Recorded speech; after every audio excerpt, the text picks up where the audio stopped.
2006 में दो दोस्तों ने कंपनी बनाई और उसका नाम रखा इंडिको। और आज दोनों दोस्तों के बीच में डिस्प्यूट हो चुका है। नाम है राहुल भाटिया एंड राकेश गनवाल। ये दोनों ऐसे दोस्त थे जिनके लिए मार्केट कहता था कि भैया कंपनी बंद हो सकती है बट उनकी दोस्ती और पार्टनरशिप खत्म नहीं हो सकती है। फ्रेंड्स, काफी सारे लोगों के कमेंट्स आए थे कि सर को फाउंडर्स के अंदर, पार्टनर्स के अंदर, लीडर्स के अंदर बहुत ज्यादा डिस्प्यूट हो जाता है बिजनेस को लेके, तो पार्टनरशिप कैसे करें, को फाउंडर कैसे रखें, लीडर कैसे रखें।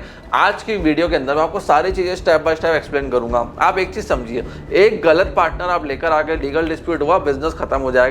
सही आदमी, सही पार्टनर, सही लीडर 100x ग्रोथ बिजनेस के अंदर लेकर आता है। अब इश्यूज होते क्या हैं? देखिए 80% पार्टनरशिप फेल्स होती है मिसअंडरस्टैंडिंग के चलते, ईगो के चलते, लैक ऑफ क्लैरिटी के चलते। जहां क्लैरिटी नहीं है वहां पार्टनरशिप नहीं है। Equity is not equal to equality, इस चीज का ध्यान रखना। अगर आप लोग इक्वल हो, नॉलेज इक्वल है, तो आप 50-50% पार्टनरशिप रखो। बहुत सारे पार्टनरशिप डीड्स को मैं देखता हूँ, एग्रीमेंट्स को मैं देखता हूँ, इक्विटी शेयरिंग पैटर्न्स को मैं देखता हूँ, ईसॉप पॉलिसी को मैं देखता हूँ। आप लोग क्या करते हो? दोस्ती यारी के चक्कर में 50-50 रख देते हो। उसका कंट्रीब्यूशन देखो, 10% है, 20% है, 30% है। रिस्क कौन ले रहा है, पैसा कौन लगा रहा है, फुल टाइम काम कौन करेगा, किसका कितना टाइम जा रहा है, वो बहुत ज़्यादा जरूरी होता है। अब हर बार पार्टनर आना भी जरूरी नहीं है। आप क्या कर सकते हो? बिजनेस चला रहे हो, प्राइवेट लिमिटेड LLP फॉर्म कर लो, एक अच्छा को फाउंडर, एक लीडर लेकर आ जाओ। अपने बिजनेस की रेंज के हिसाब से उसको पहले बेसिक पे दो, 10, 20, 30, 40, 50 हज़ार, जो भी आपको ठीक लगता है, सूटेबल है, कितना उसका खर्चा निकाल लोगे। उसके ऊपर आप उसको टारगेट्स बताओ और परफॉर्मेंस इंसेंटिव्स रखो कि भाई देख इतना इतना गोल अचीव करना है, तेरा परफॉर्मेंस इंसेंटिव ये रहेगा। इससे क्या आपके लिए भी फायदा है, उसके लिए भी फायदा है। और एक चीज को समझो, शुरुआत में कभी भी इक्विटी मत बांटो। बिजनेस के अंदर वेस्टिंग क्लॉज डालो। वेस्टिंग क्लॉज क्या होता है? 5 साल तुमको काम करना है, 5% इक्विटी में आज दे रहा हूं बट तुम्हारे में वेस्ट नहीं होगी, मैं दे चुका हूं। MC पे वो अपलोड हो सकता है, उसका MOU साइन होता है, हर चीज का डॉक्यूमेंट साइन होता है, बट उसको मिलेगी 5 ईयर्स बाद ही। इस चीज का ध्यान रखना। और देखो आप लोग क्या कर सकते हो, पैट में से इंसेंटिव दो। जो अपने टॉप हेड्स हैं, लीडर्स हैं, मेन को फाउंडर्स हैं, उनको बोलो जो हम पैट फाइल करेंगे, प्रॉफिट आफ्टर टैक्स, उसमें से 5-10% तेरा प्रॉफिट होगा। और लीगल एग्रीमेंट बहुत लोग क्या करते हैं, लिखित में करते ही नहीं है, या 4 पन्ने लिख के छोड़ देते हैं। पार्टनरशिप एग्रीमेंट हो गया, शेयर होल्डर एग्रीमेंट हो गया, और सबसे बड़ी चीज है एग्जिट क्लॉज। भैया आदमी निकलेगा कैसे? घुस तो इजिली जाता है, निकलने में प्रॉब्लम आती है। Profit sharing clause, decision making power का क्लॉज, डिस्प्यूट रिजोल्यूशन का क्लॉज, ये सारी चीजें बहुत अच्छे से विद क्लैरिटी आपके एग्रीमेंट्स के अंदर होनी चाहिए। और देखो एग्जिट प्लानिंग पहले ही करके रखना। कल कोई पार्टनर निकलना चाहे तो उसको पैसे कैसे देने, उसके शेयर कैसे एक्वायर करने, बिजनेस का वैल्यूएशन कैसे होगा, कौन करेगा, और शेयर बायबैक कैसे होंगे, ये बहुत ज्यादा जरूरी है। और देखो अगर आप टॉप लीडरशिप बिजनेस के अंदर लेकर आ रहे हो तो ये रियल गेम चेंजर आपके लिए वीडियो हो सकती है। एक चीज को समझो, आप किसी टॉप लीडर को ला रहे हो धंधा चलाने के लिए, तो पहली चीज आप देखो ये ओनरशिप में है या नहीं बंदा।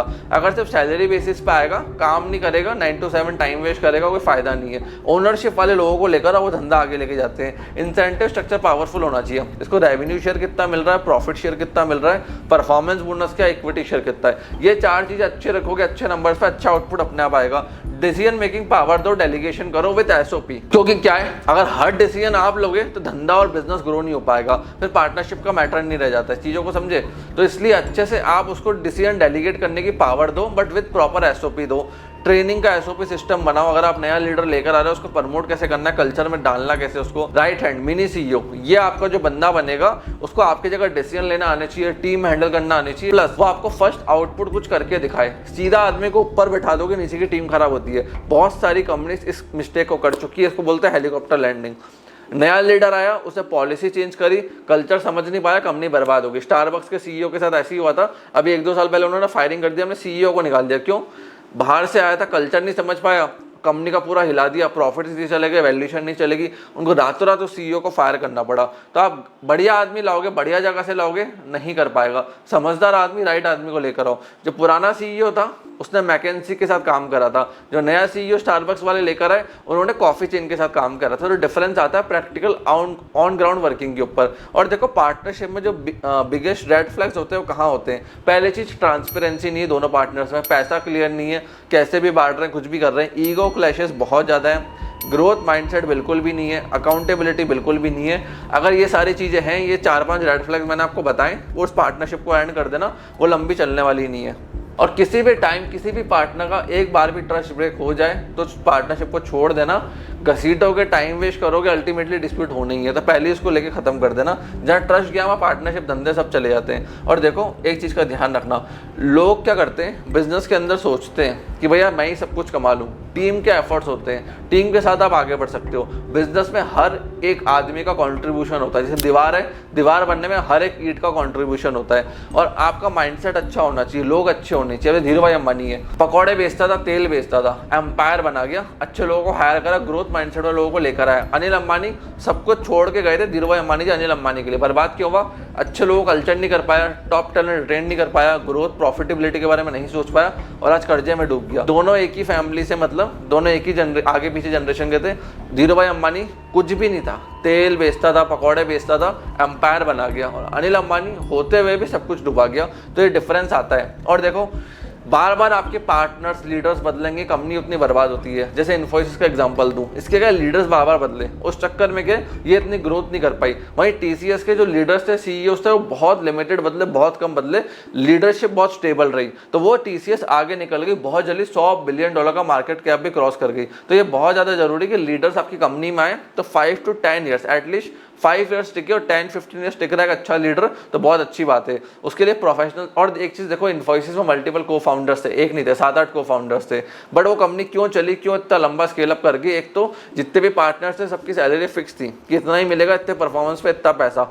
उन्होंने क्या करा, बाहर से प्रोफेशनल्स को लेकर आए, सीईओस को हायर करा। इससे क्या है, कंपनी इंडिपेंडेंट बनी, परफॉर्मेंस ड्रिवन बनी। समझ गए इस चीज़ को? और देखो रितेश अग्रवाल थे ना, वो क्योंकि उन्होंने गलती क्या करी, शुरुआत में जगह जगह इक्विटी बांट के आ गए, लेटर ऑन बाय बैक करने में बहुत प्रॉब्लम हुई।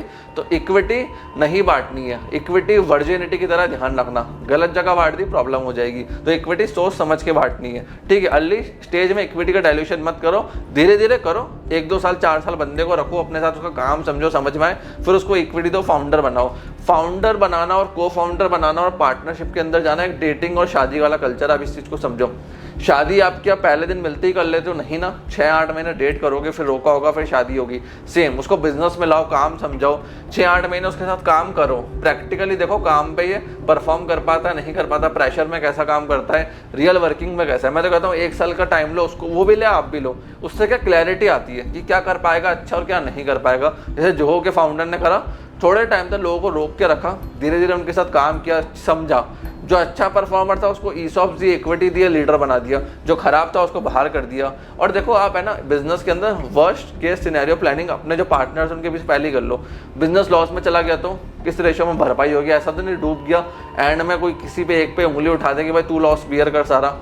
कैश फ्लो बंद हो गया, कैश फ्लो नहीं आया, उस केस में क्या होगा? लीगल केसेस आ गए, उस केस के अंदर क्या होगा? तो ये बहुत ज़्यादा जरूरी है। Plus non compete plus non solicit agreement भी साइन कर लो। अगर आपको डाउट है कि आपका पार्टनर आपके बिजनेस के अंदर घुसा है, आपके बिजनेस की प्रोसेस SOP समझ के पार्टनरशिप के अंदर वो एग्जिट लेगा और सेम बिजनेस खड़ा कर देगा, तो उसके अंदर आप नॉन कम्पीट साइन करवा सकते हो, NDA साइन करवा सकते हो 3 साल के लिए, कि जो आपके क्लाइंट से एम्प्लॉय थे, आपके लीडर के साथ भी साइन हो सकता है कि आप एक लीडरशिप लेकर आए, 2 साल धंधा समझा, उसने आपके क्लाइंट्स, एम्प्लॉयज सबको अपनी कंपनी में, नई कंपनी बना के जो ऐसा कर लिया। बहुत लोग करते हैं। तो आपको ये चीज़ समझनी पड़ेगी कि लीगल डॉक्यूमेंट सारे आपको साइन करवा के रखने, नॉन सॉलिसिटेशन, NDA और NCA, इस चीज़ का ध्यान रखना। और देखो आज के टाइम में ना पार्टनर्स ये एक चीज़ मान के चलना, 5-10 साल ही टिकेगा। लंबा टिक रहा है तो अच्छी बात है, आपके लिए अच्छा है, बट 5-10 साल का ड्यूरेशन ही होता है। उसके बाद लोग एग्जिट लेते हैं, चेंजेस करते हैं। तो पार्टनर रिप्लेसमेंट स्ट्रैटेजी होनी चाहिए या लीडर रिप्लेसमेंट स्ट्रैटेजी होनी चाहिए। बहुत लोगों को देखता हूँ पार्टनरशिप दोस्ती यारी में चली थी, धंधा भी अच्छा चला, स्केल अप भी हो गया,